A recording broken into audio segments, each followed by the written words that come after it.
সারা দেশের জনগণ অনেক অনেক প্রত্যাশা নিয়ে, অনেক আশা নিয়ে এই বিপ্লবের সমর্থন দিয়েছে এবং আমরা চাই তারা সামনের দিকে তাদের প্রত্যাশা যেন সম্পূর্ণভাবে পূরণ হয়। নিজের ঘরে তারা ভাইয়ে ভাই শত্রুতা সৃষ্টি করেছে, আওয়ামী লীগ আর আওয়ামী লীগ নয়, এইভাবে তারা শ্রেণীভুক্ত করে বিভিন্নভাবে মানুষকে বৈষম্যের শিকার করছে। তারা আমাদের বক্তব্যের ঠিক উল্টা বক্তব্য দিত, জনগণের মধ্যে বিভ্রান্তি সৃষ্টি করত। জাতীয় পার্টির রাজনীতিকে আমরা বুঝি না, জাতীয় মধ্যে ভাগাভাগি, জাতীয় পার্টির কোনো ভবিষ্যৎ নাই। এই সফল বিপ্লবের পরে বাংলাদেশের রাজনীতিতে একটা নতুন দিগন্তের সূচনা হয়েছে, নতুন একটা প্রেক্ষাপট তৈরি হয়েছে এবং এই প্রেক্ষাপটে মানুষের প্রত্যাশা অনেক বেশি। সারা দেশের জনগণ অনেক অনেক প্রত্যাশা নিয়ে, অনেক আশা নিয়ে এই বিপ্লবের সমর্থন দিয়েছে এবং আমরা চাই তারা সামনের দিকে তাদের প্রত্যাশা যেন সম্পূর্ণভাবে পূরণ হয়। ঘরের ভিতরে বীরত্ব দেখানোতে কোনো বীরত্ব নয়, পরিবারবর্গের কাছে, বন্ধু বান্ধবের কাছে লাফালাফি করা কোনো বীরত্ব নয়। বীরত্ব হলো সামনে যুদ্ধক্ষেত্রে গিয়ে লাফালাফি করা, যেখানে ঝুঁকি আছে সেখানে গিয়ে স্লোগান দেবেন, সেখানে গিয়ে বীরত্ব প্রদর্শন করবেন, সেখানে গিয়ে প্রতিবাদ করবেন, সেখানে গিয়ে বুক পেতে দেবেন গুলির সামনে, যেমন আমাদের ছাত্র জনতা, ছাত্ররা সামনে বুকের সামনে। এটি হলো আমাদের নতুন দিনের রাজনীতির প্রথম সবক আমি মনে করি। কাজে এগুলো মেনে চলবেন। গতানুগতিক রাজনীতিকে আমার মনে হয় বিসর্জন দেওয়ার সময় এসছে। যাই হোক, আমি যেটা বলছিলাম, এই পরিবর্তিত প্রেক্ষাপটে আমাদের সামনের রাজনীতিতে জাতীয় পার্টির জন্য, দেশের জন্য কি কি চ্যালেঞ্জ আছে, জাতীয় পার্টির জন্য কি ধরনের কি চ্যালেঞ্জ সামনে আছে এবং কি পথ, কোন পথে গেলে, কিভাবে গেলে আমরা এই চ্যালেঞ্জগুলি মোকাবিলা করে দেশ ও জনগণের স্বার্থে কাজ করতে পারবো, যে দেশ ও জনগণের প্রত্যাশা পূরণ করতে পারবো, সেই বিষয়গুলি জানা, আপনাদের মতামত নেওয়ার জন্য এই মতামতের সভা আমি আহ্বান করেছি। যে আমরা একটা দিক নির্দেশনা কিছু দিব, প্রেক্ষাপট তুলে ধরব, কিসের ভিত্তিতে আমরা আপনাদের মতামতের ভিত্তিতেই এটা করতে চাই। কাজে আপনারা মতামত দিবেন, যেটা গ্রহণযোগ্য হবে সেটা আমরা গ্রহণ করব, যেটা গ্রহণযোগ্য হবে না, কেন হবে না সেটা আপনাদের বুঝিয়ে দেব। বৈষম্য বিরোধী আন্দোলনের আগেও যে কারণে এই বৈষম্য সৃষ্টি করা হচ্ছে, বৈষম্যের কথাটি, যে বাংলাদেশের মানুষ হাজার বছর ধরে এই বৈষম্যের বিরুদ্ধে সংগ্রাম করেছে, এই বৈষম্যের বিরুদ্ধে সংগ্রাম করে তারা ব্রিটিশ সরকারকে হটিয়েছে, পাকিস্তান সরকারের বিরুদ্ধে তারা 21শে ফেব্রুয়ারিতে তারা ভাষা শহীদের, সেটা হলো বৈষম্য বিরোধী সংগ্রাম। পরে 6 দফা আন্দোলন দিয়েছে, সেটা হলো বৈষম্য বিরোধী আন্দোলন। সেখানে যখন সেই আন্দোলনে জয়লাভের করার জন্য যখন অন্য কোনো উপায় ছিল না, তখন তারা মুক্তিযুদ্ধ নয়, স্বাধীনতা যুদ্ধ শুরু করেছিল। এই বৈষম্য থেকে মুক্তির জন্য একটি নিজস্ব দেশ, যে দেশটি তাদের দেশ হবে, তাদের জনগণের দেশ, যার মাধ্যমে বৈষম্য দেশ থেকে দূর হবে, সেই বৈষম্য মুক্ত দেশ করার জন্যই আমাদের মুক্তিযুদ্ধ হয়েছিল। আমরা বলেছিলাম আওয়ামী লীগ আসার পরে এতদিন আমরা ভিন্ন দেশের লোকের সঙ্গে মারামারি করেছি, যুদ্ধ করেছি, নিজের ঘরে তারা ভাইয়ে ভাই শত্রুতা সৃষ্টি করেছে, আওয়ামী লীগ আর আওয়ামী লীগ নয়, এইভাবে তারা শ্রেণীভুক্ত করে বিভিন্নভাবে মানুষকে বৈষম্যের শিকার করছে।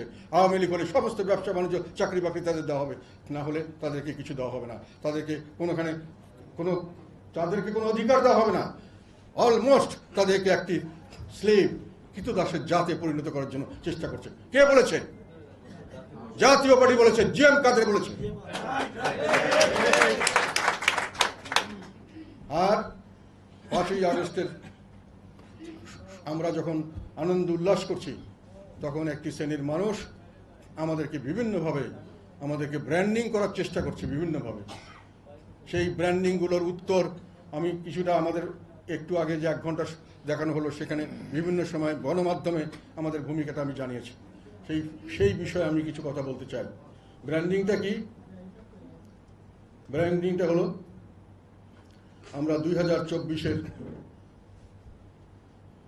নির্বাচনে অংশগ্রহণ করেছি, সেই জন্যই নির্বাচনটা সফল হয়েছে, সেই জন্যই সরকার টিকে গেছে, সেই জন্যই সরকার এত অত্যাচার নিপীড়ন করতে পেরেছে, নাকি? এতে না?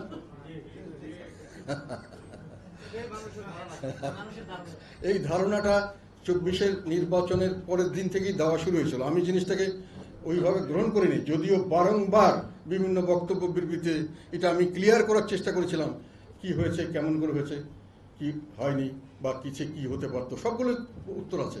কিন্তু যেহেতু আমাদের এই প্রচারণাটা হয়তো সঠিকভাবে হয়নি, আর আমাদের বিরুদ্ধে যে প্রচারণাগুলো হয়েছে সেটা খুব সুন্দরভাবে সাজানো গোছানোভাবে হয়েছে। সহজ জিনিস, সহজ সরল জিনিস মানুষের মধ্যে ঝট করে ঢুকে যায়, এটা মানুষের মাথায় ঢুকে গেছে যে ওনারা নির্বাচন না করলে নির্বাচন হতো না, নির্বাচন না হলে ওরা সরকার থাকতো না, তাহলে এত অত্যাচার অবিচার করতে পারতো না। কাজে এই সব অত্যাচার অনিচারের জন্য দাবিকে দায়ী হলো জাতীয় পার্টি এবং জিএম কাদের, তাকে ফাঁসি দেওয়া উচিত ইত্যাদি ইত্যাদি। আপনাদেরকে আমি বলতে চাই, প্রথম কথা, আমরা যদি নির্বাচন না করতাম তাহলে কি নির্বাচন হতো না? আমরা নির্বাচন না করলে দুটো বিষয় হতে পারত। একটা হলো যেটা 2014 থেকে আমাদের প্যারালালে আর একটা দল সরকার তৈরি করেছিল, দালাল পার্টি, যাদেরকে তৈরি করা হয়েছিল আমাদেরকে স্বাধীনভাবে কাজকর্ম দেওয়ার জন্য, বাধা সৃষ্টি করার জন্য। তাদেরকে সম্পূর্ণ অবৈধভাবে জাতীয় পার্টির লোগো, জাতীয় পার্টির সিম্বল, জাতীয় পার্টির সমস্ত কিছু ব্যবহার করতে দেওয়া হয়েছিল। তারা সভা সমাবেশ করতো, তারা টেলিভিশনে কভারেজ পেত জাতীয় পার্টির নেতা হিসাবে, এবং তারা আমাদের বক্তব্যের ঠিক উল্টা বক্তব্য দিত, জনগণের মধ্যে বিভ্রান্তি সৃষ্টি করত। জাতীয় পার্টির রাজনীতিকে আমরা বুঝি না, জাতীয়ের মধ্যে ভাগাভাগি, জাতীয় পার্টির কোনো ভবিষ্যৎ নাই। এই কথাটি সরকার করেছিল, আওয়ামী লীগ সরকার 2014 থেকে শুরু করেছিল, যখন তারা ক্ষমতায় অধিষ্ঠিত হয়ে দানবে রূপান্তরিত হয়েছিল।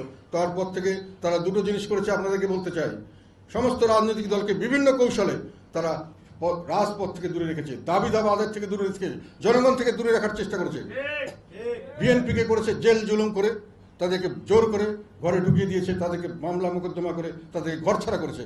আর আমাদের করেছে ঘরের ভিতরে শত্রু তৈরি করে, আমাদেরকে যখনই আমরা রাজনীতি করতে চাই তখনই আমাদের থেকে রাজনীতি ছুটিয়ে নেওয়া হয়, এবং তখনই আরেকটি গ্রুপ দিয়ে, সেখানে তারা দালাল পার্টি দিয়ে, তারা 2014 থেকে এটা শুরু হয়েছে এবং এখন পর্যন্ত লাস্ট পর্যন্ত 2024 এই একই খেলা, যে আপনি যদি নির্বাচন না করবেন আরেকজন নির্বাচন করবেন।